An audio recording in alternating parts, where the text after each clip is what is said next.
Assalamualaikum warahmatullahi wabarakatuh. Alhamdulillahirrabbilalamin. Wabihi nasta'in wa ala umurid dunya waddin. Wassalatu wassalamu ala asrafil anbiya wal mursalin Sayyidina Muhammadin wa ala alihi washabihi ajmain, amma ba'd.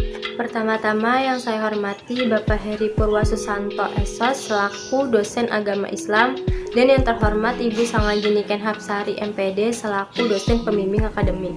Perkenalkan, nama saya Retno Cianingsi dari Universitas Indraprasta PGRI, Fakultas Bahasa dan Seni, Prodi Pendidikan Bahasa Indonesia kelas R1B. Di sini saya akan membedah sebuah buku yang berjudul Darah Kebiasaan Wanita. Buku ini ditulis oleh Syekh Muhammad bin Shalih Al-Utsaimin dan diterbitkan oleh Yayasan Al-Sofa Jakarta. Catatan kedua buku ini terbit pada tahun 2006 pada bulan Mei. Tebal buku ini mencapai 70 halaman. Buku ini berisi tentang hal-hal yang terjadi pada setiap wanita, seperti keluarnya darah haid, istihadah, nifas, dan juga buku ini menjelaskan apakah kita boleh sebagai wanita menggunakan alat pencegah atau perangsang haid, dan juga apakah kita boleh menggunakan alat mencegah kehamilan atau penggugur kandungan. Kita sebagai wanita harus paham tentang hal-hal yang terjadi pada diri kita sendiri. Karena darah yang keluar itu berbagai macam sebabnya. Ada yang memang darah haid, nifas, atau bisa jadi darah penyakit. Di dalam buku ini dijelaskan secara detail bagaimana membedakan darah tersebut. Dari yang saya baca pada buku ini, bahwa haid adalah darah yang keluar secara alami, bukan karena suatu sebab dan terjadi pada waktu tertentu. Buku ini juga menjelaskan tentang usia dan masa haid, di mana usia rata-rata wanita mendapatkan haid itu 15-20 tahun tergantung kondisi, lingkungan, dan iklim sekitarnya. Namun ada ulama yang berpendapat bahwa apakah ada batasan tertentu bagi usia haid, di mana seorang wanita belum mendapatkan haidnya sesudah atau sebelum usia tersebut. Menurut Ad-Darimi, yang menjadi acuannya adalah adanya darah.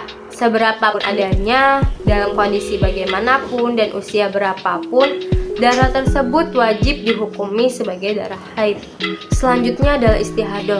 Dari yang saya baca pada buku ini, istihadah adalah keluarnya darah secara terus-menerus tanpa berhenti sama sekali atau berhenti sebentar sekitar 2-3 hari dalam sebulan. Dijelaskan juga bahwa nifas adalah darah yang keluar dari rahim sehabis melahirkan, baik bersamaan dengan kelahiran itu sesudahnya atau sebelumnya, sekitar 2-3 hari disertai dengan rasa sakit. Dan yang terakhir adalah alat mencegah atau perangsang haid, pencegah kehamilan atau penggugur kandungan. Sebenarnya tidak dianjurkan untuk menggunakan alat tersebut karena takut membahayakan diri sendiri. Namun di buku ini dijelaskan bahwa boleh menggunakan alat tersebut apabila tidak membahayakan diri sendiri dan diizinkan oleh suami apabila penggunaannya berkaitan dengannya. Ini berlaku untuk semua kecuali penggugur kandungan, karena banyak ulama yang berbeda pendapat. Sebagian ada yang memperbolehkan dan ada yang melarang. Diperbolehkan apabila ada kepentingan, misalnya seorang ibu dalam keadaan sakit dan tidak dapat mempertahankan kehamilannya, kecuali janin tersebut sudah berbentuk manusia, maka tidak boleh digugur. Dari yang kita bahas tadi dapat kita lihat bahwa kelebihan dari buku ini adalah kedetailan dalam mengupas permasalahan yang terjadi pada seorang wanita, membahas hal-hal yang sering dikhawatirkan. Buku ini pula dikemas secara ringkas, membuat para pembaca mudah memahami apa saja hal-hal yang ingin disampaikan oleh penulis, seperti misalnya penggunaan alat perangsang atau pencegah haid dan kehamilan.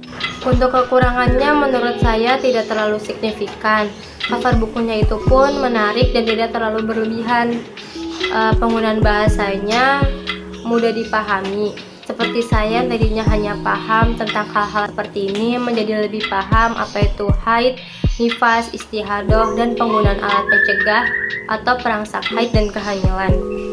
Hal-hal yang saya ambil dari membaca buku ini adalah saya lebih bisa menghargai diri saya sendiri dan lebih memperhatikan tentang hal-hal yang terjadi pada diri saya.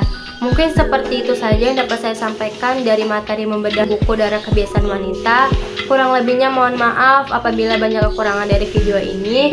Wabillahi taufiq wal hidayah. Wassalamualaikum warahmatullahi wabarakatuh.